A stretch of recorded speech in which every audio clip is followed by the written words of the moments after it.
Boa tarde, bem-vindos a mais um Razão de Estado. Eu sou o Marcelo Sona, aqui ao meu lado a professora Daniela Alves. Por favor, professora Daniela. Boa tarde, Marcelo, professor, né? Claro, sem dúvida nenhuma. Uma boa tarde para todos vocês que estão aqui curtindo o Razão de Estado. Não se esqueçam, né? Sempre de curtir e compartilhar. Mais uma vez, então, eu peço que deem um like, compartilhem, divulguem. Aqueles que, porventura, desejarem colaborar com o canal, colaborar com todo este projeto, por favor, façam o Pix, PavPix, pavinato@outlook.com. Para aqueles que estão na rádio, PAVIN de navio ATTO, @OUTLOOK.com. Vai aparecer Roca Seca, que é a empresa ROCCA SSCA. Por favor, aqueles que quiserem nos ajudar, façam o Pix. Mas aquilo que o Pavinato sempre fala, e já eu vou mandar um grande beijo para o Pavinato, hoje é o aniversário dele, mas como o Pavinato sempre fala, isso aqui não custa nada, exceto o like e o compartilhamento. E os que quiserem nos ajudar, por favor, façam aquele Pix. Isso nos apoia muito, muito mais do que vocês imaginam, porque nós trabalhamos exatamente com o mérito, com o trabalho e com a sociedade, nada com o Estado. Tudo aqui decorre do trabalho de todos, em especial do trabalho da nossa sociedade. E mando um beijo, eu peço que todo mundo aí no chat já mande um beijo do tamanho do mundo para o coração do Pavinato, que hoje é o aniversário dele. Pavinato, neste momento, está aqui conosco. Aqui não, né? Ele vai estar nos acompanhando. E ele que recebe esse beijo carinhoso para todos nós. Passo a palavra aqui a Daniela, por favor. Gente, eu também quero, obviamente, dar os meus parabéns para o Pavinato, não é? Todo esse projeto aqui foi o próprio Pavinato que abraçou, junto com a Mafê, junto com toda a equipe. Então, trouxe Razão de Estado, trouxe Politicões, já tem uma grande novidade, não é, Mafê? E aí, olha, eu tenho certeza que vocês vão amar e o canal do Pavivil vai crescer cada vez mais com novos programas. E, aliás, por isso que a gente sempre pede ajuda de vocês. Curta, compartilhe, comemore hoje também conosco o aniversário do Pavi, que está lá nos Estados Unidos agora, não é? Descansando, aproveitando, que ele merece e precisa, não é verdade, gente? Então, quero agradecer aqui também, em nome do Pavinato, que está completando mais um ano de vida, todo o apoio que vocês dão, não só a ele, mas a todo esse projeto que ele abraçou e vocês também abraçaram. Bom, pessoal, me foi comunicado que o meu áudio não estava bom. Eu não vou repetir tudo que eu falei, mas eu estou dando um beijo para todos vocês, um beijo especial para o Pavinato pelo aniversário dele. Hoje, a nossa pauta está importante até pelos esclarecimentos que serão feitos para a sociedade brasileira. Nós vamos começar no olho do conflito, tratando de um contencioso que envolve Venezuela e Guiana. Mas nós trataremos também de questão do top secret, alguns aspectos que envolvem o serviço de inteligência. Vamos trabalhar acerca de algumas questões que envolvem mudança de governo, mudança de secretário no Reino Unido, mais especificamente no governo do Reino Unido. Trataremos de uma pauta que certamente vocês verão como está sendo importante trabalhar relações internacionais do Brasil de uma forma séria. Mas vamos direto para o quadro de Olho no Conflito, que nós temos uma convidada que eu digo que é muito mais do que especial. Maria Tereza Belândria, ela foi a embaixadora do Brasil aqui na Venezuela, embaixadora da Venezuela aqui no Brasil. Imagina, foi embaixadora da Venezuela aqui no Brasil durante o governo de Sua Excelência Juan Guaidó, o legítimo presidente da República Venezuelana, pelo período que antecedeu ao atual momento. Eu não vou dizer o atual governo, porque até agora não se sabe se esse governo que aí está é legítimo ou não. Da minha perspectiva, não é legítimo o governo venezuelano neste momento. Mas, enquanto esteve na presidência Sua Excelência Jair Messias Bolsonaro, foi reconhecido o governo de Juan Guaidó e a nossa embaixadora, querida embaixadora Maria Tereza Belândria, ela esteve aqui durante muito tempo fazendo um trabalho maravilhoso. É uma professora, é uma jurista, especializada em direito internacional, conhece como poucos os problemas e os contenciosos que envolvem a América Latina, em especial a América do Sul, em especial os contenciosos que envolvem o seu país com os países fronteiriços, a Venezuela, E nesse caso, nós vamos falar para vocês sobre esse contencioso Venezuela e Guiana. Primeiro vamos falar como está sendo apresentado no Brasil. E o primeiro passo será, Maria Tereza Belândria, esclarecer já a forma como está sendo apresentado aqui no nosso país, que não é a forma adequada.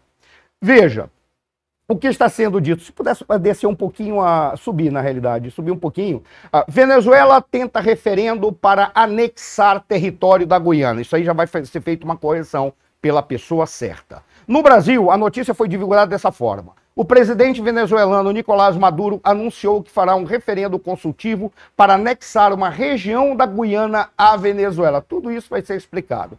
Os países disputam um território onde, atualmente, fica a Guiana Essequiba, rica em recursos naturais. A região representa mais da metade da área da Guiana.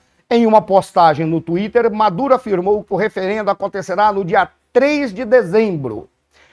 Nesse caso, vamos convidar agora que Maria Tereza Belândria participe. E o primeiro diálogo será feito entre vou chamá-la de professora, mas tanto faz, professora como embaixadora, Maria Tereza Belândria, e a Daniela fará a primeira interlocução. Maria Tereza, é sempre muito bom lhe ouvir, por tudo aquilo que representa pela inteligência, pela capacidade, pelo brilho intelectual, pela honra, pela nobreza e todo o trabalho que foi feito durante 4 anos aqui no Brasil. Passo a palavra, por favor, para as suas considerações e já fazer diálogo com a Daniela, já pensando em esclarecer a verdade dessa notícia, que, como tudo no Brasil, metade é fake, a outra metade é news. Por favor. Boa tarde. Boa tarde, tudo bem? Boa tarde. Tudo bem? Tudo bem, professora? É um prazer recebê-la aqui novamente no Razão de Estado, sempre abrilhantando o programa com muita informação, não é? Então, nós sempre trazemos para vocês pessoas que realmente entendem desses temas e, mais do que isso, né? Tem um histórico profissional vasto, não é? Para trazer para vocês também essas percepções da realidade. Professora, foi interessante quando eu te mandei essa notícia, né, que foi veiculada em canais brasileiros, a senhora já me falou, olha, a forma como está circulando aqui no Brasil, ela não está adequada, não é? Porque as informações, elas precisam ser esclarecidas, nós precisamos entender o contexto, não é? Porque quando você tira algo de contexto, o que nós temos, não é as pessoas sem entender, na verdade, o que significa determinada informação. A senhora poderia esclarecer para a gente o que, na verdade, está acontecendo com relação a este referendo e a este território que se fala aqui no Brasil, que é o território da Guiana? É quase como algumas pessoas estão achando até que vai ocorrer uma invasão. Enfim, as pessoas não estão conseguindo entender muito bem. A senhora poderia nos explicar? Bom, muito obrigada. Boa tarde, Marcelo. Boa tarde, Dani. O primeiro que acontece e que a gente tem que esclarecer é que a situação fronteiriça e a reclamação territorial na Venezuela e a Guiana é uma reclamação que tem mais de 100 anos. Não é que Maduro hoje abriu os olhos e falou assim, olha, vamos fazer um referendo para perguntar ao nosso povo se quer ou não anexar um território. Isso não é correto. De onde que é o conceito histórico da Guiana? A primeira coisa que os brasileiros têm que conhecer é que o artigo 10 da Constituição da República Bolivariana de Venezuela tem o conteúdo do que é o território venezuelano. Esse artigo é um artigo que está feito desde a primeira Constituição da Venezuela de 1819, que estabeleceu qual é o território venezuelano. E qual é o território da Venezuela? Aquele que foi estabelecido pela Capitania Geral da Venezuela, pela Real Cédula que criou a Capitania Geral da Venezuela na época da colônia. E foi criada uma Capitania Geral da Venezuela que tinha 7 províncias. E dentro dessas 7 províncias que existiam em 1799, já existia a província de Guaiana. Ah, sim. Isso era território espanhol. Naquela época, estamos falando do século XVIII, aí os espanhóis, que não tinham capacidade na época para controlar todo aquele território gigantesco, uma parte desse território passou nas mãos dos holandeses. E quando Holanda perdeu a guerra com a Grã-Bretanha, como era na época, Marcelo, que conhece muito bem a história, quando você perdia uma guerra, o que acontecia? Você entregava uma parte de seus territórios como um botim de guerra. Ah, eu perdi, eu te entrego uma parte do meu território. Então, essa parte do território que foi espanhola e que era da Venezuela, uma parte desse território que passou a mãos dos holandeses, eles entregaram para os britânicos. Mas quando a Venezuela teve sua própria independência em 1810, e desde 1810 no frente, todo aquele território que foi desde 1799 da Capitania General da Venezuela, a província de Guayana, que inclui todo esse território, era parte de nosso território. Então, o que aconteceu? Quando os ingleses chegaram a esse território, eles reconheceram a independência da Venezuela. Eu quero falar uma coisa histórica interessante. Quando a Venezuela começou a guerra da independência contra a Espanha, nós tivemos apoio dos britânicos. Dentro da Batalha de Carabobo, 24 de junho de 1821, tivemos um batalhão de soldados britânicos. Então, eles ajudaram aos venezuelanos a derrotar os ingleses. Então, aí eles chegaram na costa do este da Venezuela, o que era Guayana na época, Guayana, e eles começaram, o Império Britânico, imagina o Império Britânico no século XIX, né? O Império Britânico, que tinha colônias em África, que tinha possessões coloniais em toda a África. Eles chegaram e começaram a entrar dentro do território e começaram a movimentar as linhas fronteiriças que foram feitas pelos espanhóis. Você começa a ver como eles colocaram a movimentar as linhas, e eles mandaram desde Grã-Bretanha geógrafos que tinham mais conhecimentos, que tinham mais ideias, que estavam mais avançados na época, a movimentar todo esse território. E aí Venezuela começou a protestar. O que aconteceu? Que em século XIX, finais do século XIX, Venezuela era um país pobre, arrasado com uma guerra da independência, depois uma guerra civil, e os britânicos eram quem? O Império Britânico. Assim chegamos a 1899, finais do século XIX. E aí a Venezuela falou assim, não, eu não posso permitir que o Império Britânico fique com todo esse território, porque o que aconteceu? Em 1899, já os britânicos chegaram até nosso estado Bolívar. Eles colocaram a linha fronteiriça dentro do território de Tumeremo. Estamos falando dentro do estado Bolívar venezuelano. E aí a Venezuela protestou e levou os britânicos a um tribunal arbitral. O que aconteceu nesse ano? Finais de 1898, início de 1899. Aí tivemos um juízo arbitral com um árbitro russo, um árbitro britânico, e a Venezuela teve um escritório jurídico de advogados norte-americanos. O que aconteceu? A Venezuela, na época, era um país pobre, estamos falando 1899. Eu estou colocando todo no contexto histórico. E o que aconteceu? O árbitro russo, estamos falando a Rússia czarista, a Rússia dos zares, e os árbitros britânicos fizeram um acordo e entregaram todo aquele território que correspondia à Venezuela a Grã-Bretanha. E tudo isso quedou em uma acta que foi um segredo por anos, e os advogados venezuelanos deixaram isso todo registrado. Por quê? Porque o árbitro russo falou assim: como que a gente vai entregar esse território para uns selvagens, para uns índios da América do Sul?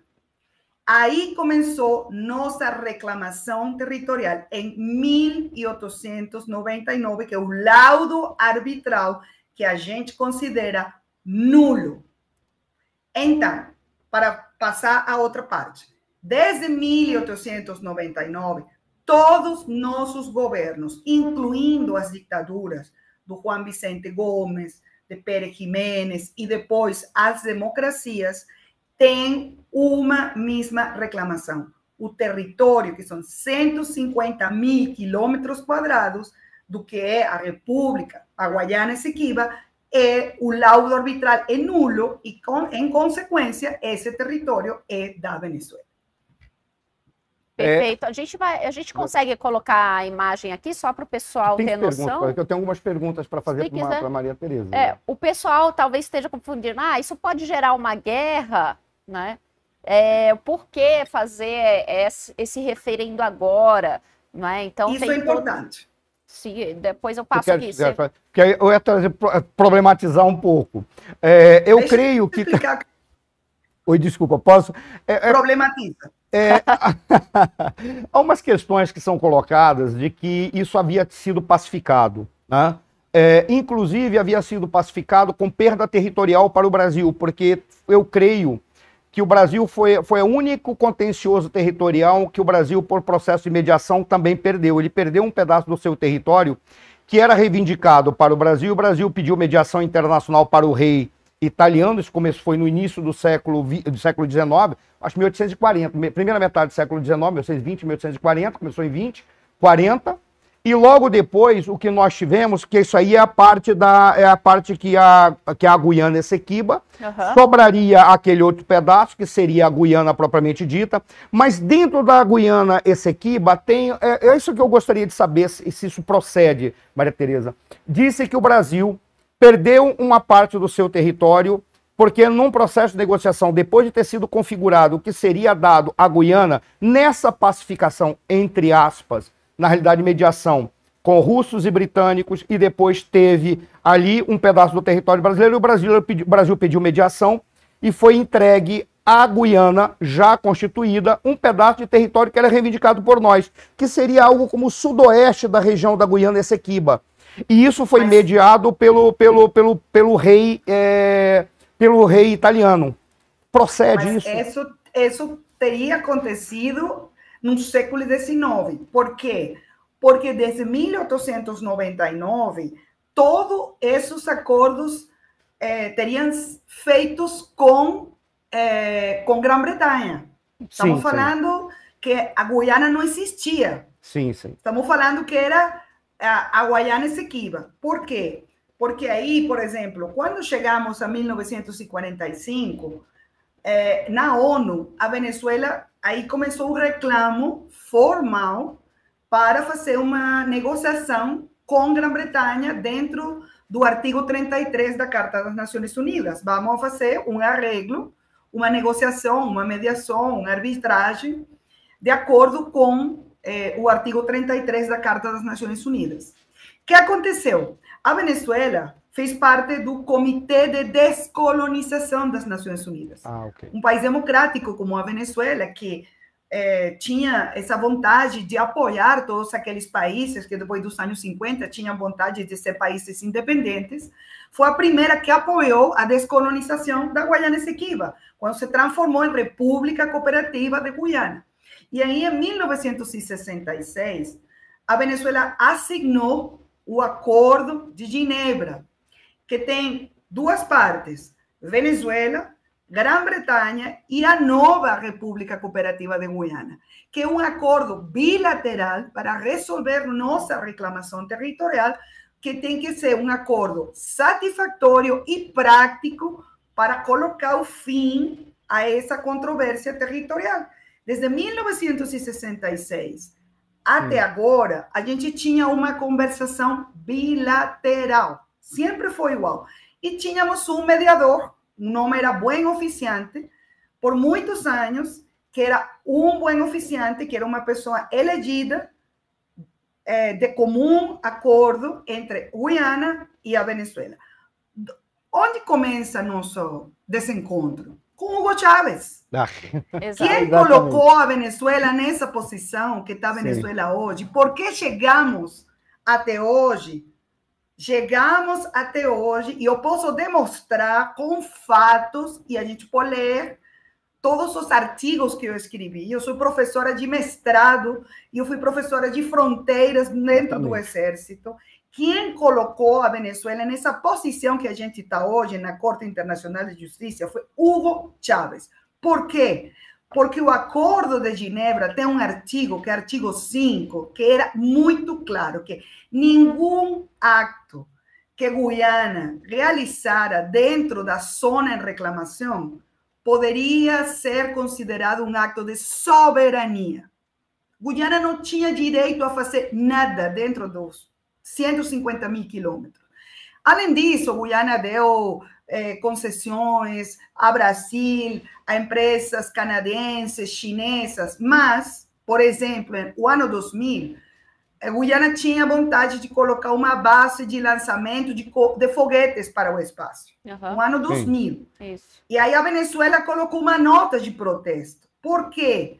Porque isso era contrário ao Acordo de Genebra. O que aconteceu em 2004? Chávez fez uma visita a Georgetown. E aí ele falou assim, a Guiana tem direito a fazer qualquer coisa, porque o assunto do Essequibo ficou fora de nossa relação de irmãos. E aí, Guiana, inteligentemente, falou, agora não temos que cumprir o Acordo de Genebra.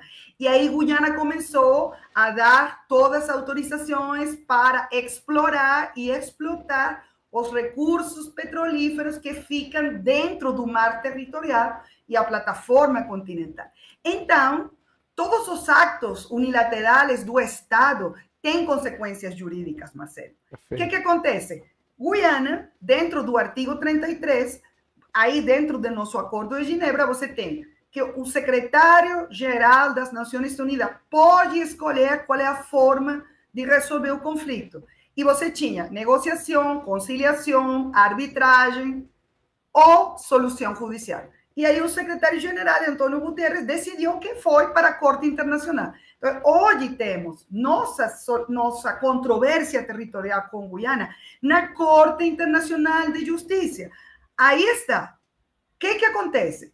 Abril do ano que vem, 8 de abril, Venezuela tem que apresentar a memória histórica dentro do Tribunal Internacional de Justiça. Aí Venezuela tem que provar que nós temos os títulos históricos para comprovar a propriedade de nosso território. O referendo é uma distração. Perfeito. Perfeito. O referendo é uma distração que não é vinculante e que não tem efeitos jurídicos sobre a controvérsia que está no Tribunal Internacional de Justiça.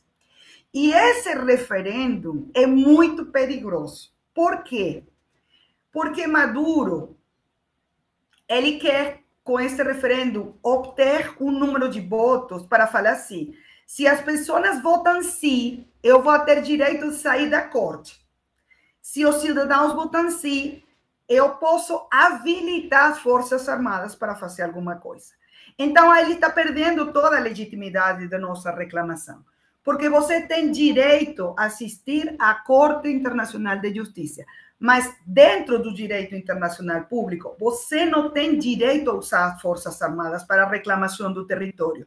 Porque você está fazendo a mesma coisa da Rússia. Sim.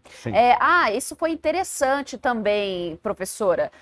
Nesse caso, será que a senhora falou sobre distração, não é? Mas será que também não é uma tentativa de organizar também as Forças Armadas, principalmente nesse período que tem, não é, toda uma preparação para eleições, não é, várias etapas? Será que também existe essa possibilidade de estar sendo utilizadas as Forças Armadas também para, de alguma forma, interferir nas eleições? Sim, Absolutamente sim. Toda a preparação que eles estão fazendo hoje não é para fazer nada hoje, nem em dezembro, porque o referendo foi planejado para o dia 3 de dezembro. Sim. Mas não, eles estão se preparando para abril do ano que vem. Por quê? Porque abril? Porque a data que está marcada pelo Tribunal Internacional de Justiça, pela Corte, é o dia 8 de abril.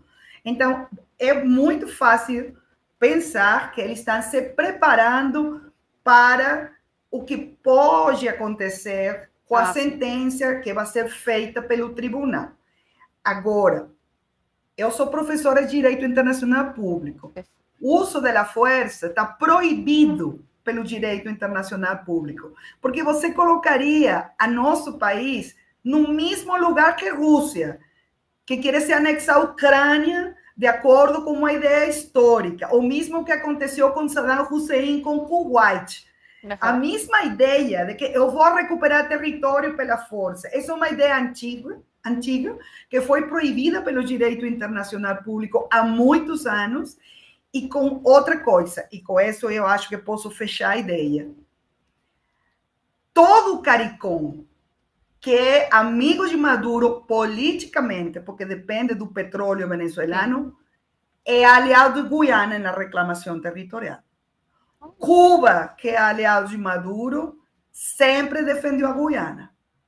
Colômbia, que é aliado de Maduro, defende a Guiana. Brasil, que é aliado de Maduro, defende a Guiana. Então, aqui Maduro não tem aliados em caso de que ele vai optar por uma solução de força. Eu teria uma consideração, desculpa estar explorando tanto, embaixadora, mas são algumas considerações. Quando você falou que é uma distração, e a Dani trouxe para a questão das eleições, é curioso que normalmente estados autoritários, ou melhor, governos autoritários, em fase de convulsão, no momento em que ele sente que ele está à beira do abismo da decadência, ele tende a buscar, de alguma forma, uma mobilização da sociedade contra o inimigo comum. É curioso, talvez, não sei se é o que aconteceu agora com a Rússia, mas foi o que aconteceu com Saddam Hussein quando foi invadir o Kuwait. É fantástico esse exemplo.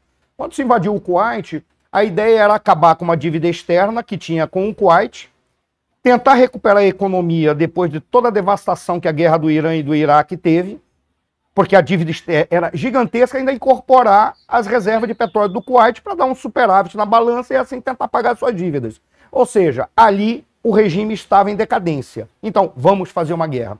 Aqui nós tivemos um outro exemplo muito curioso, foi o exemplo da Argentina. Malvinas? Malvinas. Ali, por exemplo, o regime disse, ele olhou e, nossa, nós estamos à beira da derrocada. O que nós precisamos fazer? Vamos inventar uma guerra. Dificilmente a Inglaterra vai querer atravessar todo o Atlântico do norte ao sul para fazer uma guerra contra uma ilhota de nada, que a gente que era as Falklands, que agora são as Falklands, mas que eram as Malvinas, e nós vamos tomar um pau nas Malvinas, e o regime despencou. Qual é a pergunta que eu tenho para fazer? Se isso é uma manobra diversionária ou diversionista, que é uma distração, porque acabaria sendo, vamos mudar o foco, tentar mobilizar a sociedade diante de um fato que já está jogando o direito internacional público, porque realmente, se tem um referendo, é dado o direito à Venezuela de fazer uma invasão territorial para recuperar um território que historicamente é determinado como tal, mesmo que os acordos já tivessem dito que deveria ser resolvido por vários processos que fossem. Isso pode estar significando uma derrocada do governo Maduro, pensando na possibilidade de que as eleições que virão estão problemáticas para o atual governo ou para o regime, que o regime está em decadência. Isso pode levar, sim, essa é a pergunta, a uma ação no estilo Kuwait, Malvinas ou outras similares? Não, eu acho que os amigos, os líderes políticos, presidentes, aliados de Maduro, têm que falar com ele. Por quê? Porque não é igual uma guerra lá em Iraque, em Kuwait, que temos que lembrar que a América Latina é um continente de paz. Que temos aqui acordos, que é um continente de paz. Então, não é a mesma coisa, Marcelo. E outra coisa, Guiana é um país pequeno que tem umas forças armadas mínimas. Qualquer ação, qualquer mobilização das forças armadas de Venezuela é uma ação de agressão. Por quê? Porque além de que as forças armadas venezuelanas, nos últimos anos, têm problemas de apresto operacional, têm problemas de pessoal, Venezuela tem Sukhoi, Venezuela tem aviões Sukhoi de última geração russos, Venezuela tem barcos, tem patrulheiras oceânicas. O nível de forças armadas venezuelanas em relação com as forças armadas de Guiana é 10-1.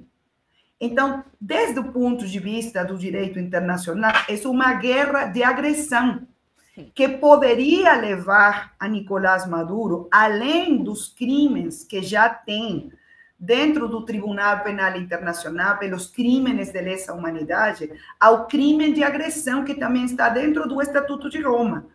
Então, a gente não tem que subestimar a capacidade que eles têm de provocar um incidente internacional maior, mas eles têm que medir, eu acho, o regime tem que medir que não tem apoios dentro da comunidade internacional latino-americana, não vai ter apoio de seus próprios aliados políticos.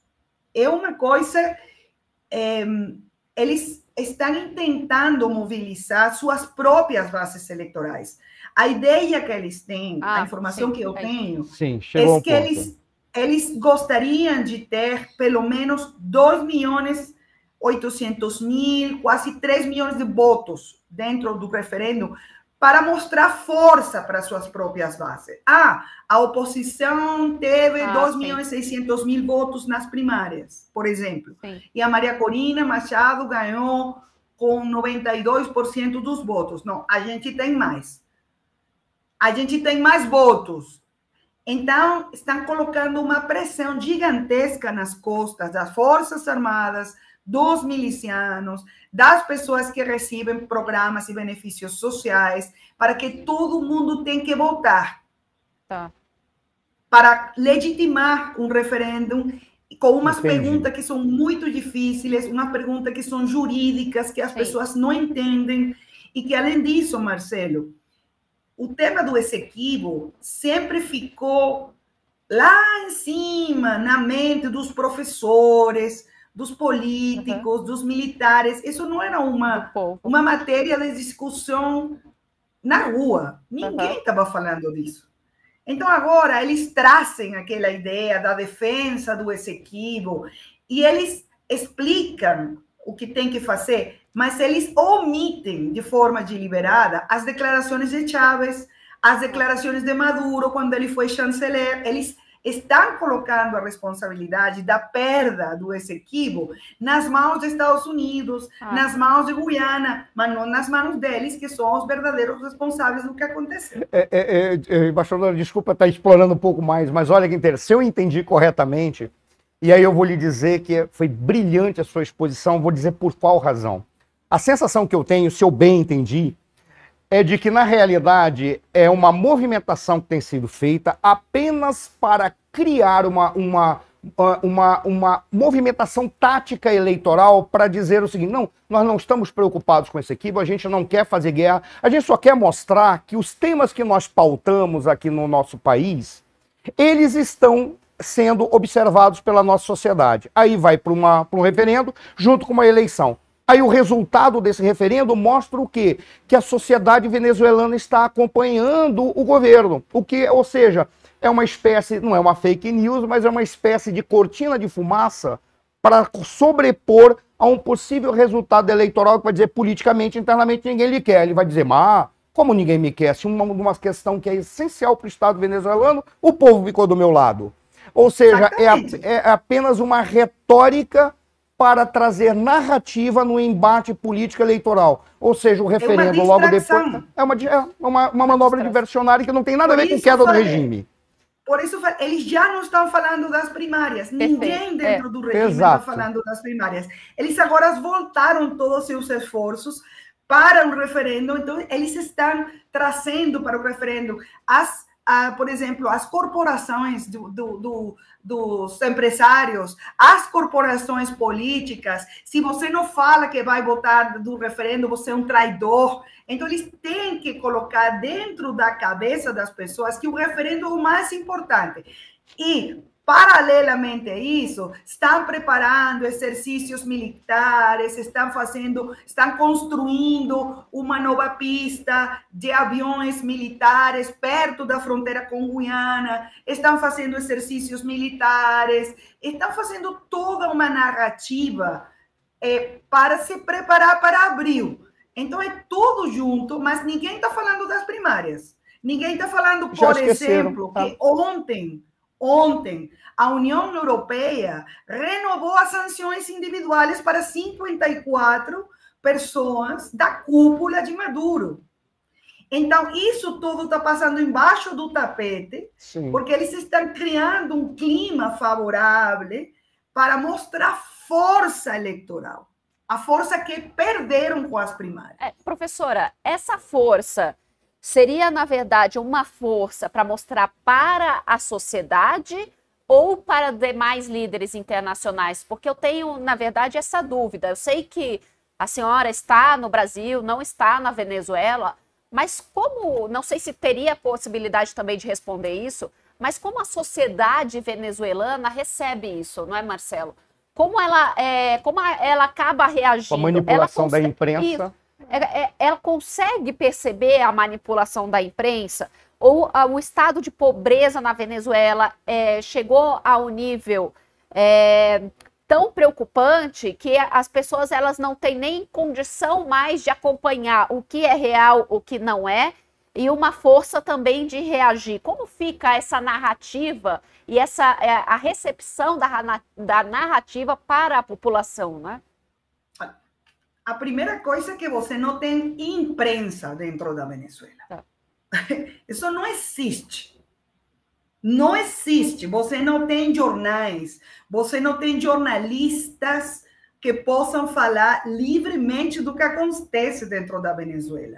Você não tem CNN, Globo, Jovem Pan e Record e outra coisa onde as pessoas têm direito a ouvir diferentes opiniões. Isso não existe dentro da Venezuela. A mídia, que é televisão aberta, está totalmente controlada pela ditadura. Então, as pessoas, como chegam a obter a informação? Pelo WhatsApp, sim, pelo Twitter, pelo Instagram, pelas pessoas que te contam o que está acontecendo. Por isso, as primárias foram um evento extraordinário. Sim. Porque, com tudo o que aconteceu, as pessoas saíram a votar e votaram massivamente, com todas as dificuldades, sem informação, sem centros de votação, sem ter como se informar, foi boca a boca, como se estivéssemos no século XIX. Então, você não tem como entender a diferença de um fato real, de um fato que seja criado pela própria ditadura. Então, é muito difícil. Essa coisa de imprensa, de diferença, não existe. Os jornalistas, meus colegas que moram lá, por exemplo, internacionalistas, professores de direito, que são convidados aos programas de rádio, eles chegam ao programa e eles recebem uma lista das palavras que você não pode usar, dos temas, as matérias que você não pode falar nos programas de rádio. Assim funciona. Nossa, com todo respeito, embaixadora, jamais vou fazer um constrangimento para a senhora, mas a sensação que eu tive é que nós estamos no Brasil, então. Aqui ainda não chegamos, mas estamos indo. Nós estamos caminhando, porque em alguns lugares, talvez por isso o Pavivil é um novo oásis que está crescendo tanto, porque é um dos lugares em que aqui as pessoas falam o que falam e falam aquilo que viram. É óbvio que se espera que as pessoas não vão mentir acerca do que viram. Por isso que aqui a gente tem liberdade. Mas, olha, sinceramente, é um passo que está sendo dado e nós estamos vendo em vários países da América Latina. aqui o Brasil, que nós jamais imaginávamos, eu já imaginava, vou falar do fundo do coração, eu já imaginava, porque eu acompanhei o que aconteceu, a senhora sabe, acompanhei o que aconteceu na Venezuela durante muitos anos, e quando eu escrevi o meu livro, a primeira capa do livro, eu lembro que eu conversei, a senhora estava numa... Comigo? Exatamente, eu conversei, eu lembro que a senhora estava num local provisório e todos com medo do serviço de inteligência de outro país tentar fazer alguma coisa errada com a senhora.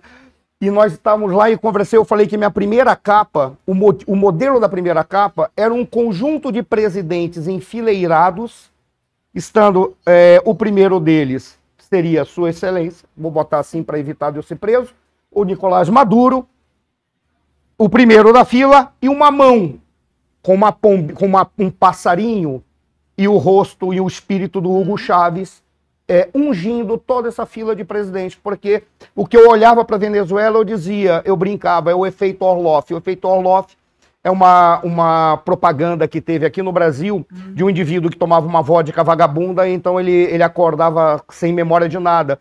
Aí ele conversava com alguém que lembrava de tudo, estava bem, ele dizia, mas eu tomei uma vodka bem boa. Isso é o efeito Orloff. Quem toma vodka vagabunda não... eu sou você amanhã. Então é isso que a gente fala quando fala o efeito Orloff. E eu dizia ali o efeito Orloff, isso vai acontecer com todos nós. Professora... lembra que eu veio do futuro? Eu veio do futuro. Sim, é isso verdade. Mesmo. O efeito Orloff é isso. Eu veio do futuro. Exato. Nós estamos conversando com o futuro e aproveitando, não é que nós estamos conversando com o futuro, não é, Marcelo? Professora, eu gostaria que a senhora também explicasse, aproveitando essa questão da imprensa, como foi o início do cerceamento da liberdade de imprensa lá na Venezuela? Isso já era aparente? Chegou, assim, numa decisão absoluta ou ela foi aumentando pouco a pouco o cerceamento da liberdade de imprensa até que aqueles veículos de comunicação, sejam independentes ou não, foram fechados finalmente? Olha, começou em 2002 com uma Comissão Nacional de Telecomunicações, CONATEL, que começou a supervisar os conteúdos. E aí começaram a visitar os jornalistas, ameaçar os jornalistas, e foi muito suave o início, não? Muito leve. E depois começou diretamente a comprar os médios, né? A comprar aí empresários ligados ao chavismo, e a mudar os conteúdos. Depois mudou um pouco. Por exemplo, eu tinha um programa de rádio, eu tive um programa de rádio às noites por um ano, uma rádio 790M, e um dia o dono da rádio me falou assim: Mari, a partir do mês que vem você tem que colocar uma pessoa contigo, por isso eu venho do futuro, né? Que tem que ser o balance da informação. Eu falei, não, meu programa acabou. Depois eu tinha todas as sextas-feiras, com minha querida amiga, que hoje é vice-presidente da informação de um canal de notícias em Colômbia, que é Idane Chirinos. Tínhamos uma secção todas as sextas-feiras de análise internacional na rádio, que era muito, todo mundo... Era uma coisa assim, todas as sextas-feiras, as pessoas que estavam dentro do trânsito, às 6 horas da tarde, fazíamos análise internacional das notícias da semana. Tudo o que acontecia internacionalmente na semana, fazíamos análises. Uma sexta-feira, o dono da rádio falou com ela e Dânia, a partir da semana que vem, temos que trazer uma analista internacional que seja favorável à ditadura. Aí isso foi em 2010. Desculpa eu estar rindo, embaixadora, mas é que é o meu sorriso. É travestido de democracia, Eu vou lhe falar porque eu estou rindo. A senhora está praticamente relatando a atual vida de muitos jornalistas no Brasil. Saiba, a senhora, que a senhora está falando É como se a senhora estivesse falando de mim neste momento. De repente, chega alguém e diz assim, olha, tem uma lista, são as palavras que você pode falar. Ou então chega alguém e diz assim, uma pessoa muito agradável que olha para mim no ambiente e fala o seguinte, professor, é assim mesmo que fala, professor, como é bom falar com o senhor. Aí você descobre que é mandada por alguém, isso é tudo uma ficção, tá, embaixadora, por favor? Porque eu tô criando uma ficção, mas é como se a senhora estivesse falando da vida de algumas pessoas no Brasil hoje. Porque partem do princípio de que a ideia do contraditório representa a democracia. Não. O que representa a democracia na sua essência é o direito de... É exato. É a honestidade intelectual para colocar a verdade e o direito de contestação. De repente, você não precisa ter o contraditório nenhum, mas as pessoas são suficientemente honestas para dizer, realmente, eu posso gostar de tal pessoa, mas ele fez isso. Ou seja, as pessoas não precisam do contraditório, é imposto para impor uma visão de um determinado regime, de determinado grupo, de uma determinada ideologia. Aí depois sai processando os indivíduos porque falam a verdade e ficam tentando constrangê-lo para ver se ele desiste. Mas ele não vai desistir. Aqui processam as pessoas, porque ainda tem tribunais e tal. Lá não te processavam, mas era ainda pior, porque lá te mandavam um serviço de inteligência, não? Sim. A te ameaçar na universidade, por exemplo, ameaças diretas à sua vida, era ainda pior, né? Então, aí você deixava de assistir aos programas. A última vez que eu assisti um programa de televisão foi em 2014, e cheguei a um programa em vivo que me convidaram, que era um professor, meu professor da universidade, queridíssimo, que tinha um programa de análise internacional, e foi muito engraçado, porque ele me convidou para falar da inabilitação política do presidente Petro. Lembro perfeitamente, porque o presidente Petro, ele tinha sido inabilitado dentro de seu país e ele recebeu uma sentença favorável na Corte Interamericana de Direitos Humanos que falaram que a inabilitação política dele foi ilegal, ilegítima, ele tinha direito a ser candidato de novo. E justamente me convidaram para falar disso, da Corte Interamericana dos Direitos Humanos.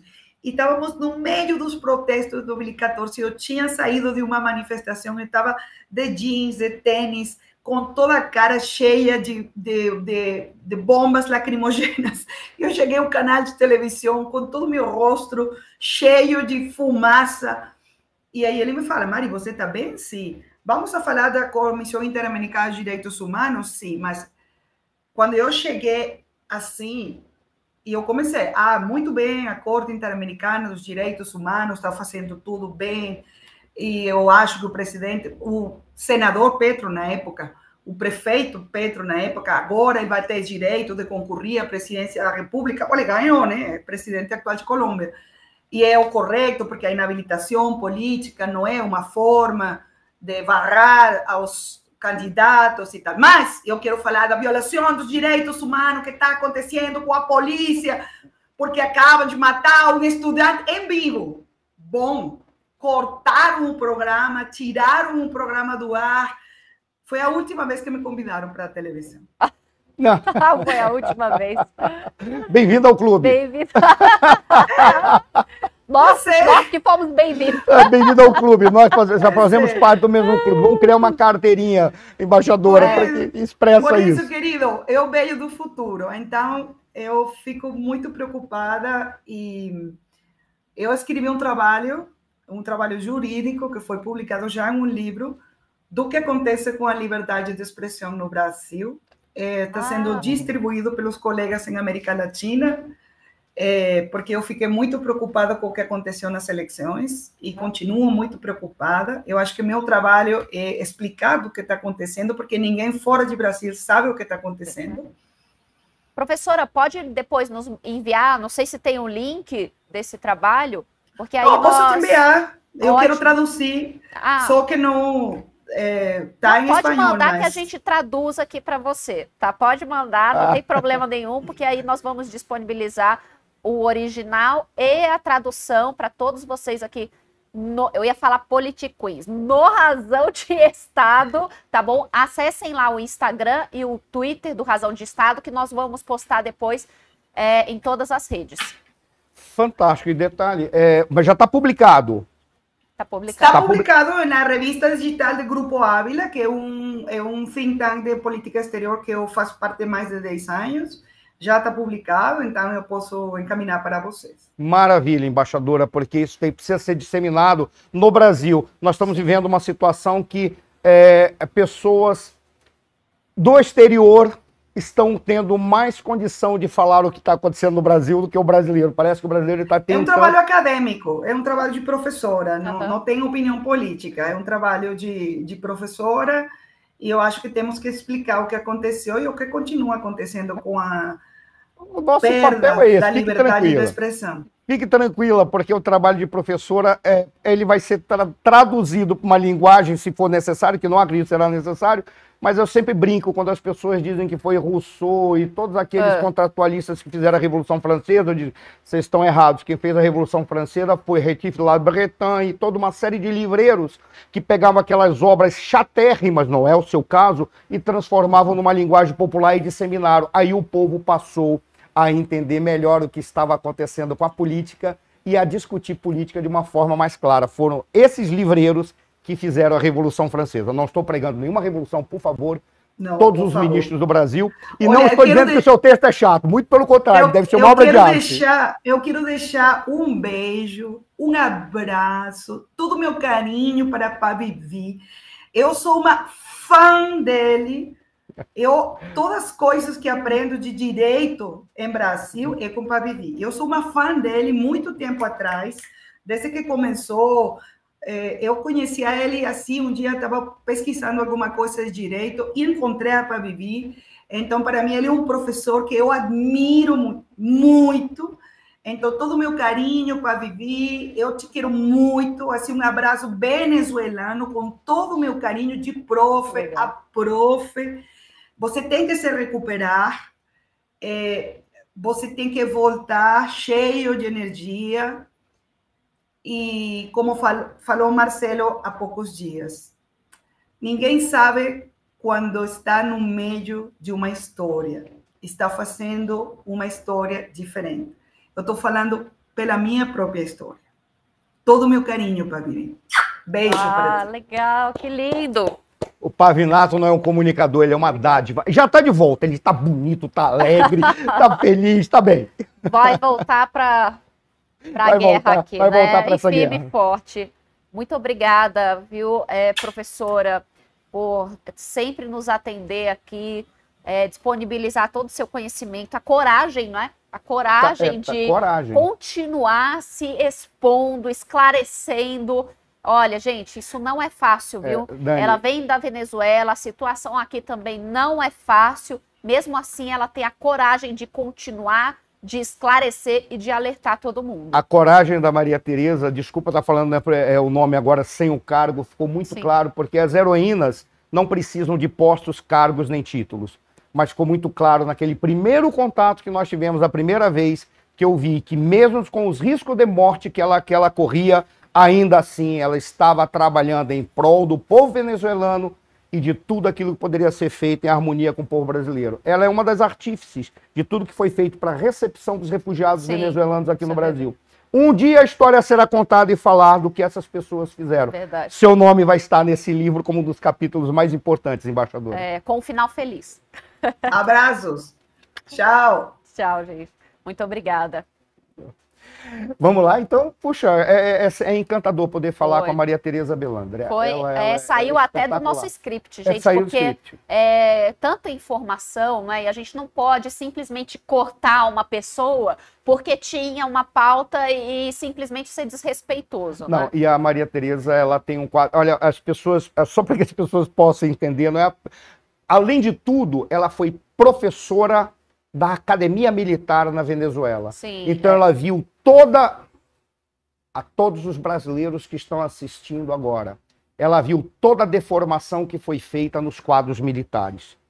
Ela deveria ser entrevistada ou interrogada ou consultada como uma profetisa do que pode acontecer com outras forças armadas pela América do Sul. Tá? Exatamente. Então, vamos adiante, Dani. Eu faço a leitura e você comanda. Porque tá ótimo. Olha, vamos lá. Top Secret, ações de espionagem.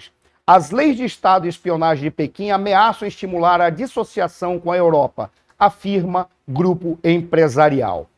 As leis alteradas anti-espionagem de dados da China ameaçam estimular a dissociação com a Europa, dificultando o investimento das empresas estrangeiras, de acordo com o grupo de lobby empresarial europeu. As observações do Business Europe, né, que representa grupos de lobby comerciais de toda a União Europeia, surgem depois de a China ter procurado acalmar as preocupações crescentes sobre o ambiente de investimento estrangeiro na semana passada, com um memorando ordenando às autoridades locais de que cessassem as práticas discriminatórias. Dani, você que esteve na China, você que viu como é que é feito o trabalho de informação, no caso midiático, não é informação serviço de inteligência, apesar de a gente vai trabalhar com... E você acompanhou essa questão dessa legislação, essa nova legislação, essa alteração na legislação chinesa. Como é que você interpreta e qual a perspectiva que você vê para investimento na China? Só um detalhe, nós teremos ainda essa semana, em breve, o Dumas, que é especialista em China, ele vai trabalhar, não hoje, mas está esperando o resultado da reunião do Xi Jinping com o Biden, e vai tratar, inclusive, dessa questão. Então, Marcelo, o próprio Dumas, né, ele tinha falado sobre o endurecimento aliás, o maior endurecimento do regime chinês com o Xi Jinping, né? Você lembra que semana passada nós noticiamos justamente que a Câmara de Comércio da União Europeia estava lá na China pressionando com relação à nova lei de espionagem, que era o que é segredo de Estado. Sim, sim. Né? Porque ampliaram de forma tal que as empresas não conseguem mais identificar exatamente o que é segredo de Estado lá na China. Então, qualquer pessoa poderá ser presa. Obviamente, essa preocupação que estava localizada ali na Câmara de Comércio da União Europeia, ela está se expandindo para mais grupos lá na União, grupos empresariais na União Europeia,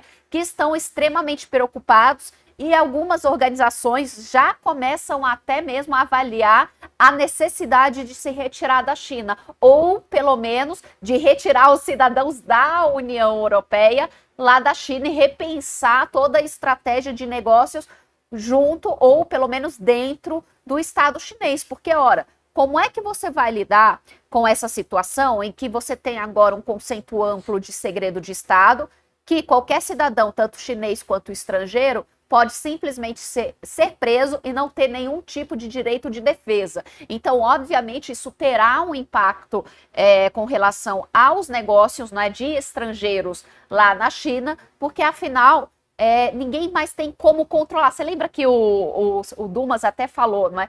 Tudo nós precificamos, mas como é que você vai precificar a incerteza, né, de não saber o que vai acontecer? Então, é basicamente isso que está acontecendo na China. Então, os empresários não têm mais como prever ou simplesmente se preparar para determinada situação lá na China por conta dessa ampliação do conceito de segredo de Estado. Acho que a gente pode até continuar, porque ainda nós vamos continuar exatamente nesse tema, só que agora abordando a questão do Japão. Do Japão, mas olha que coisa interessante quando você falou que o Dumas trouxe o elemento da precificação.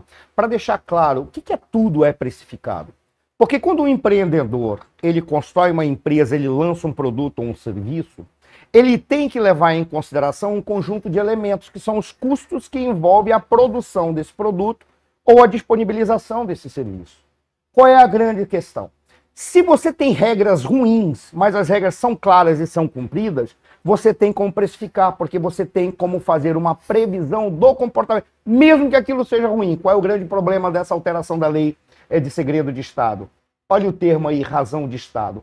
Sob a alegação de que isso é razão de Estado, os chineses partem do princípio de que eles têm que enrijecer aquilo que é considerado elemento fundamental para o Estado chinês como uma forma de proteger os seus interesses. Exato. E aí o que eles alegam? Não interessa que a sociedade perca liberdade ou que os empreendedores possam ser sacrificados. Perfeito. Porque a razão de Estado se sobrepõe a tudo isso. Ou seja, o que nos interessa é nós equacionarmos, criando uma fluidez daquilo que nós, governos, podemos interpretar como favorável ou não para a gente. Essa que é a questão. Aí, quando vem, se o governo chinês cria uma nebulosidade para definir o que é ou não segredo de Estado, Sim. o que acontece? O empresário vai lá, está fazendo um produto. Como ele tem que fazer em associação com uma empresa que é estatal, exatamente. Aí ele pega e diz assim, você tem que passar os royalties dessa empresa, você tem que passar todo o segredo, tem que fazer a transferência de tecnologia sensível. Aí o cara pega e diz, não, porque essa transferência é minha. Então você vai embora. Suponhamos que ele passe para a China. Aí ele passe para essa empresa estatal ou para o Estado chinês a tecnologia sensível que resulta na elaboração desse produto elevado em termos tecnológicos ou avançado em termos de processos para fornecimento de serviço. Exatamente. Sabe o que acontece? Pertence ao Estado chinês. Exatamente. Aí o que o Estado chinês disse? Se você quiser disponibilizar esse produto para o mundo ou esse serviço para o mundo, você não pode. Porque a razão de Estado nos obriga a dizer que isso é interesse do Estado chinês, da sociedade chinesa. Logo, a partir de então, isso é segredo de Estado. Sim. Aí é que está. Os empresários não sabem, afinal de contas, o que pertence a eles ou não. De maneira que está todo mundo indo embora. Qual é a única clareza que eles vão ter agora? Temos que ir embora. Perfeito. Só que eles já perderam parte da propriedade intelectual que eles tinham e já perderam parte da tecnologia sensível que eles passaram. Imagina o prejuízo disso, né? Gigantesco. Mas para os chineses não tem problema. Lembra que você certa vez informou, até de uma forma muito engraçada, que você pega uma lanchonete ocidental, vamos citar como exemplo, McDonald's, Sim. ou Bob's, ou Burger King, Isso. ou Kentucky Fried Chicken. Tá lá. Tem uma réplica. Tem uma original. Do lado tem uma réplica exato. Até com uma caretinha igual. Só que eles colocam um nome chinês que não tem nada a ver com aquele nome. Assim, eles não pagam nada da imagem, não pagam nada do direito de logo, não pagam nada. É uma réplica. Inclusive, colocaram funcionários lá dentro, tiraram do Kentucky, aprendeu a fazer, colocam na outra para que eles coloquem as técnicas de produção daquele produto. Mas você sabe que teve, eu não vou nem falar qual foi a lanchonete, tá, gente? Mas essa lanchonete, essa rede global de fast food... Não acionou a China com relação a essa réplica, não é, que lá se tem na China, mas aqui teve um senhorzinho, sabe, lá, não sei se era interior do Amazonas, eu não sei onde era mais. Ele utilizou a mesma logomarca, assim, mas era um negocinho todo caidinho, coitado, ele só quis, sabe, chamar a atenção. Essa rede de fast food foi lá e processou o cara. Nada como ser machão contra as pessoas que são frágeis e não estão nem querendo roubar, estão brincando até. É isso mesmo. Eu quero ver vocês indo processar lá na China. Lá dentro da China. É fácil pegar o senhorzinho aqui no interior do Brasil. Seu sem vergonha. A única coisa que eu posso dizer é falta de vergonha na cara. Mas, infelizmente, esses são os heróis do mundo contemporâneo. Mas olha só, mas o que eles fizeram foram aceitando as regras dos chineses. Sim. Foram aceitando as regras do Estado chinês. Agora, ninguém sabe mais o que fazer, justamente porque qualquer um, absolutamente qualquer um, pode ser preso sem nenhum motivo.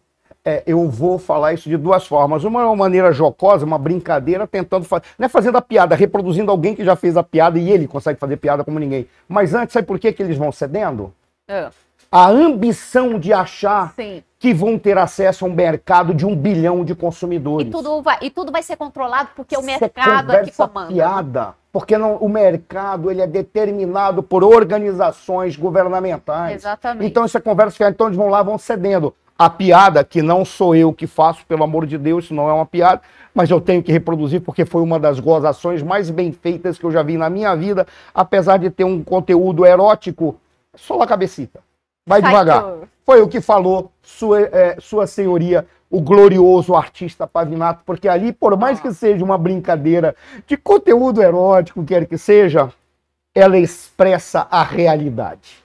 Beleza. Infelizmente é isso. É devagar e vai lá. E fica enganando. Quando você vê qual era a imagem que ele estava criando, você foi molestado. É isso aí. Eu tô vendo aqui, Marcelo, no chat, que o Hélio disse que ele é muito fã do Dumas, que queria muito um livro dele. Olha, Hélio, hoje é o seu dia de sorte. Hoje é o seu dia de sorte, porque nós temos ainda um livro aqui do Dumas. Nós vamos pedir para ele autografar. Todo mundo vai autografar aqui para você, tá bom? Vai ter valor histórico. Então, vai lá no Instagram do Razão de Estado, manda um oi pra gente, que a gente vai pegar o seu endereço e nós vamos remeter para você, tá? Gente, não acho que isso é festa, não. É que ele fez um pedido muito específico e nós ainda temos o livro dele aqui. Eu fiquei muito triste porque agora com esse pedido e com a resolução que foi tomada, porque eu ia falar pro Hélio, dizer, Hélio, sabe qual é a diferença entre nós dois? É que eu tenho o livro do Dumas, porque eu também sou fã dele. Agora vocês cortaram o meu barato. Hélio, você vai receber o livro do Dumas, que vai ter mais assinatura do que o meu. Mas parabéns, Hélio. Olha, agora não acho que você é novidade, porque eu sou fã do Dumas de um jeito. Nós vamos criar um clube. O Dumas é o máximo. Pronto. Vamos criar. Marcelo, tocar adiante. Vamos tocar adiante. Continua aí, porque é ainda dentro do mesmo tema, viu? Olha só. China confirma sentença de 12 anos de prisão, ainda estamos no top secret, isso, para japonês em caso de espionagem. O tribunal chinês manteve a sentença de 12 anos de prisão para um cidadão japonês acusado de espionagem. Veja bem, acusado. Tá? O Japão solicitou à China para liberar o cidadão condenado. Veja bem, cidadão. Ok?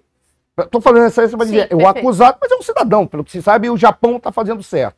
Conforme dito pelo porta-voz do governo de Tóquio ontem, segunda-feira.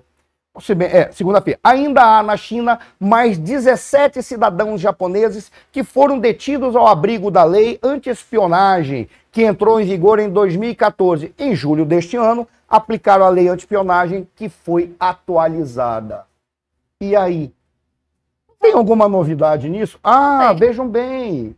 Vocês empresários, lembrem do que o Pavinato falou, né? Só alguma coisa. Não, eu vou ceder. Vocês podem ser identificados como espiões. Sabe por qual razão? Porque se porventura vocês estão trabalhando lá e tem uma informação estratégica para o negócio de vocês, e vocês disseminarem para fora do território, isso pode ser considerado uma disseminação de informação secreta, que é segredo de Estado, ou interesse de Estado, ou razão de Estado. Isso pode significar que, dentre as penalizações, você pode ser enquadrado dentro da lei anti-espionagem. Exatamente. E agora o Japão está desesperado para tentar resgatar os seus cidadãos lá da China. E olha, eu acho que a probabilidade deles conseguirem, ela é mínima, viu, Marcelo? Não vai conseguir. Não acredito que eles vão conseguir. E essa situação ainda vai se estender, não é? As empresas japonesas já se ligaram e também estão repensando a sua relação e presença lá na China, não é? Porque a situação realmente está ficando cada vez mais grave, na verdade. Olha que coisa mais curiosa. Estão agora repensando, mas quando estavam ambiciosos, imaginavam que iam pegar aquele mercado e faziam de ponta. É aquilo que eu tenho falado em todos os lugares que eu vou, quando eu falo acerca da direita, dos conservadores, dos liberais no Brasil. Eles não defendem os valores liberais, os valores conservadores. Exemplo, eles não defendem a propriedade, defendem a sua propriedade. Eles não defendem a liberdade, defendem a sua liberdade. Enquanto estiver atacando a liberdade do outro, não tem problema, porque eles não estão preocupados com o valor liberdade. É o mesmo tipo de posicionamento daqueles ambiciosos. Porque quando eles foram lá, imaginavam que iam pegar aquele mercado, estavam se lixando em estar produzindo lá, sem questionar o valor da hora de trabalho. Eu nem vou fazer outro tipo de acusação, que era para lá, por quê? Porque assim um produto ficava lá embaixo, podia vender barato e conquistar um mercado, seja chinês, seja um mercado mundial, que chegava aqui, ou em qualquer outro local, um preço bem competitivo. Por quê? Porque lá a hora do trabalho é muito mais barata. E essa ambição levou. Agora querem ir embora. Devem ir embora. Mas devem repensar tudo aqui. Sabe por qual razão? Porque a tecnologia já tem. Os chineses não precisam mais de ninguém. Eles precisam ainda um pouco de todos aqueles chips que são produzidos em Taiwan. Porque Taiwan ainda controla o mercado mundial. Mas já tem uma empresa na China que está desenvolvendo a mesma tecnologia de produção de chips, tal quanto em Taiwan. Em breve, o escudo de silício, que é exatamente essa proteção tecnológica que Taiwan tem, não terá mais validade nenhuma. E os chineses não precisarão mais nem se preocupar com Taiwan. Olha só, Marcelo, o Marcos Odinson disse o seguinte: quais provas, argumentos? Isso é interessante para a gente refletir aqui. Só pegar os japoneses e ponto? Marcos, é o seguinte... Vou começar com a sua segunda pergunta. Não é só pegaram japoneses? Na verdade, não. Chineses já foram detidos, tá? Nós também temos, a gente pode pegar a lista para vocês, cidadãos de outras nacionalidades também. Nós colocamos o do Japão porque agora o governo japonês, o porta-voz do governo japonês, ele se manifestou, não é, oficialmente para resgatar os seus cidadãos e abriu ali uma linha de negociação com o Estado chinês, não é? Pedindo que soltem, não é, os seus cidadãos para que eles possam voltar para o país. Aí, Marcelo, olha só, aí ele falou o seguinte... O nome e o sobrenome do Marcos? Marcos Odinson. Odinson, olha que interessante, é um sobrenome muito bonito. Eu vou te chamar, Marcos, a partir de agora de Thor, porque você é filho de Odin. Era a maneira como as pessoas se referiam a Thor na lenda, Thor Odinson, porque é filho de Odin. Por que eu estou fazendo essa referência? É um nome bonito, é um nome forte, mas apenas para dizer o seguinte, Marcos, nós estamos há um bom tempo falando sobre isso, é que esta foi a última notícia sobre essas questões. Aliás, nós temos aqui esse quadro Top Secret, ações de espionagem, então sempre que tem uma atualização, nós colocamos aqui nesse quadro, não é? Às vezes tem o quadro, às vezes não, mas a gente acompanha em todos os programas esse tipo de atualização, né, especialmente relacionado à espionagem.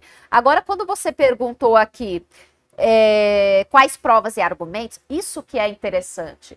Genial. Porque quando você traz o argumento da espionagem, você não precisa mais argumentar nada, não é, Marcelo? Sim. Porque entra na questão, e aí você pode explicar justamente no nome do programa, razão de Estado. Aliás, até teve um outro programa que nós chegamos a também noticiar de um outro país que estava processando, tá, um ex-ministro por vazamento de informações de segredos de Estado. Sim. Aí sabe o que aconteceu com ele? Ele teve que ser liberado, porque ao longo do processo precisaria abrir segredos. Noruega ou Dinamarca? Isso, precisaria abrir os segredos de Estado, tá?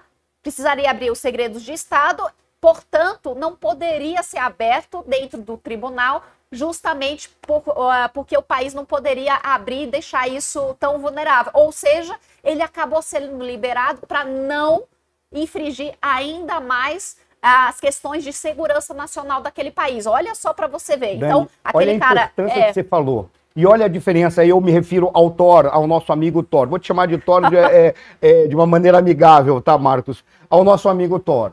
Ora, olha que coisa curiosa. Sim. A diferença de um para outro.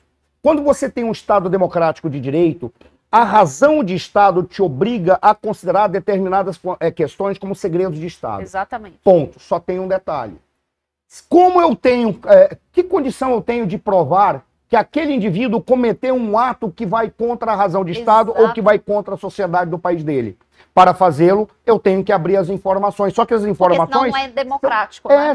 Só que as informações são secretas. Exato. Elas estão dentro da necessidade do Estado preservar informações que são estratégicas. Aí você vai fazer um julgamento em segredo? Não pode. Porque o Estado Democrático de Direito, você só pode colocar alguém na cadeia ou punir alguém mediante prova. Vejam, provas.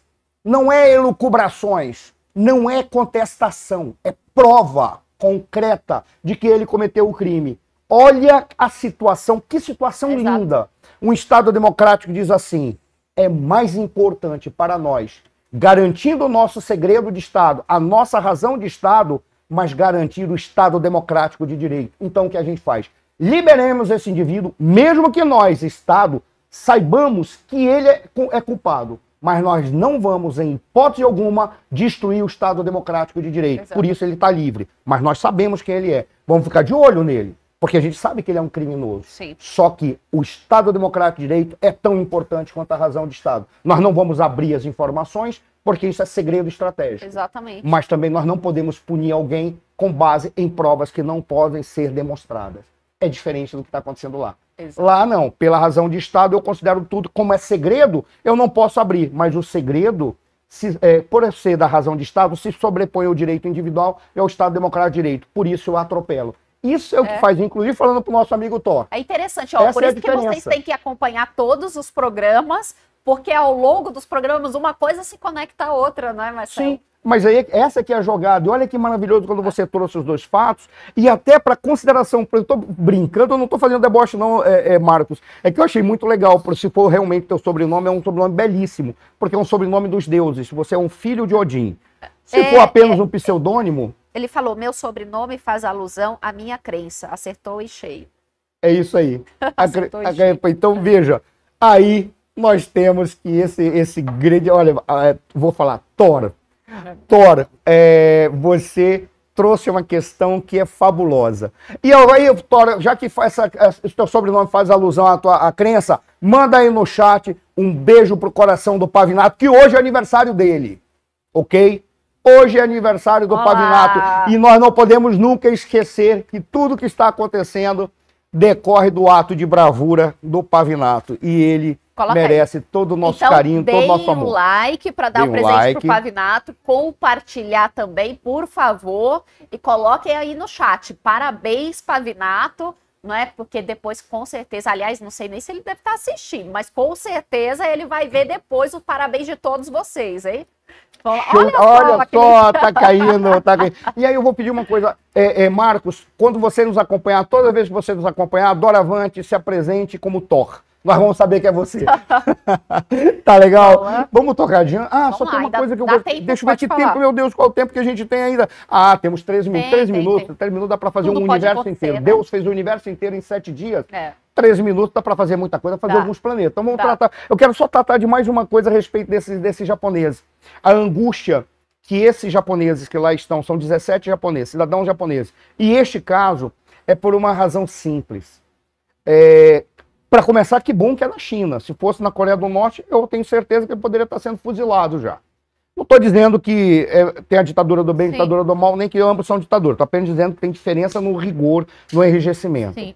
Mas qual é o grande problema de você ser acusado de ser espião? Se você for um espião de verdade, sabe o que vai acontecer?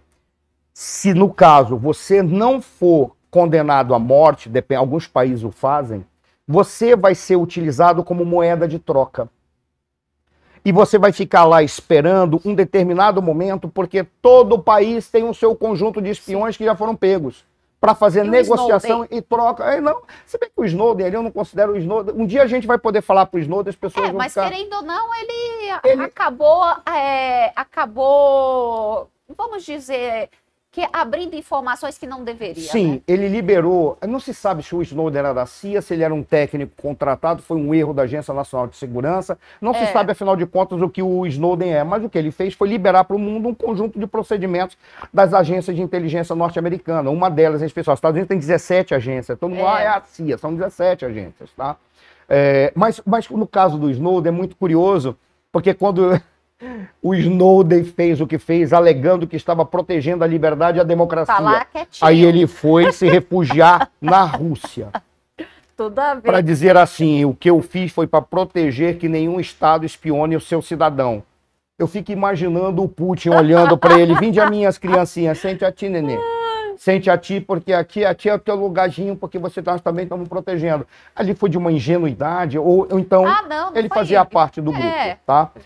Mas no caso, por exemplo, o problema é que se o cara for espião de verdade, ele vai ser usado como moeda de troca.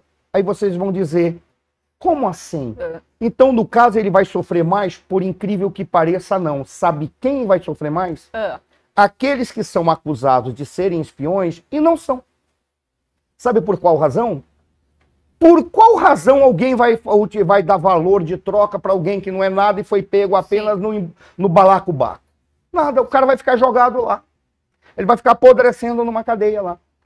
Vai ter que ter um interesse, daí a grandeza do que o governo japonês está fazendo. Ele pegou um caso de um indivíduo, mas está dizendo, nós queremos os 17. Independentemente deles serem ou não serem espiões, melhor dizendo. Porque são cidadãos japoneses. Porque o governo japonês, como todo governo sabe, que se o cara é espião de verdade, ele é moeda de troca. Senão ele está sendo acusado porque ele está sendo usado apenas como massa de manobra, como elemento, como fator, para quer que seja, ele vai apodrecer numa cadeia. E ninguém não está nem aí para ele. Sabe por qual razão? Porque ele não é nada. Olha que coisa triste. Ele não é nada.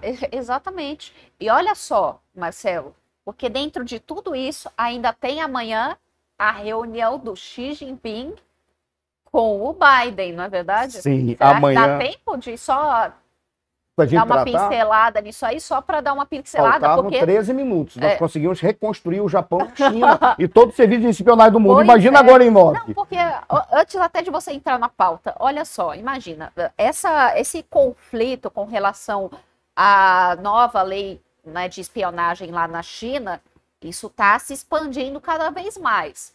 No entanto, alguns esperam, como você vai até apresentar aí, que se tenha alguns retornos, alguma normalização das relações entre a China e Estados Unidos. Será que vai isso aí? Vai lá. Olha, primeiro vamos ler a notícia e aí eu vou já começar a emitir um posicionamento e eu quero te ouvir também, porque você conhece bem o relacionamento entre esses países, né? Vamos lá. O que esperar da reunião Xi-Biden? Ficou legal, né? Essa Xi-Biden. Xi-Biden, Xi-Biden é legal, né? O que esperar da reunião Xi-Biden? O encontro entre o país foi bom, espero que isso vire logo, Xi-Biden. Xi-Biden vai representar a época que nós vivemos, a Kali Yuga atual, verdade, que é uma era da escuridão. Xi-Biden, deve ser o nome. O encontro entre o presidente dos Estados Unidos, Joe Biden, e o presidente da China, Xi Jinping, acontecerá nesta quarta-feira na cúpula da Cooperação Econômica Ásia-Pacífico. Espera-se que a reunião traga progressos modestos em áreas de interesse mútuo. Vai subir só um pouquinho, descer um pouquinho mais. Interesse mútuo, apesar das tensões recentes, incluindo disputas sobre tecnologia e questões militares. Ambos os países buscam melhorar a relação bilateral com expectativas de retomar o diálogo militar e discutir questões econômicas e de segurança. Alguns pontos. Em termos militar, a China avançou de uma maneira esplendorosa. Sim. É assustador o que a China avançou. Exato. E enquanto outros exércitos do mundo estão preocupados com questões de inclusão e questões de direitos, sim, e quer que seja, ao invés de investir no treinamento, tá? A China, ela não apenas investe em treinamento, como ela está investindo em tecnologia e numa coisa que se chama Ordem Unida. É curioso que quando você vê os exercícios de Ordem Unida dos chineses, o que é Ordem Unida? Coloca uma tropa para fazer uma série de movimentos, marcha para lá, marcha para cá, passa por cima, passa por baixo, um vai, outro volta, um passa cruzado, ninguém se bate, ninguém tropeça, todo mundo olha para um lado, depois olha para o outro. O que é a Ordem Unida? Todo mundo, mas isso é apenas um espetáculo circense. Não, não, isso não. Esse tipo de treinamento coloca o soldado numa condição em que ele tem capacidade de fazer movimentos precisos, rigorosos, tensos, com impacto, sem raciocinar. Sim. O que significa? Imagina uma tropa que foi treinada de uma maneira tal em que ele já desenvolveu essa capacidade. Na hora que ele está no combate, ele precisa de menos tiros, menos sofrimento, ele tem menos sofrimento, ele tem maior capacidade de raciocinar rapidamente, é como um piloto de caça. Uhum. Ele tem 1 segundo para tomar uma decisão, sim, frações de segundo para tomar uma decisão, senão o avião bate, cai ou explode. Você consegue imaginar o que é isso? São soldados treinados com uma habilidade espetacular. E os chineses já avançaram. Ponto 1. Ponto 2. O serviço de inteligência chinês é espetacular. Eu lembro quando teve a crise, inclusive eles estão debatendo, porque os Estados Unidos, o Biden de vez em quando comete uns erros que eu cometo aqui.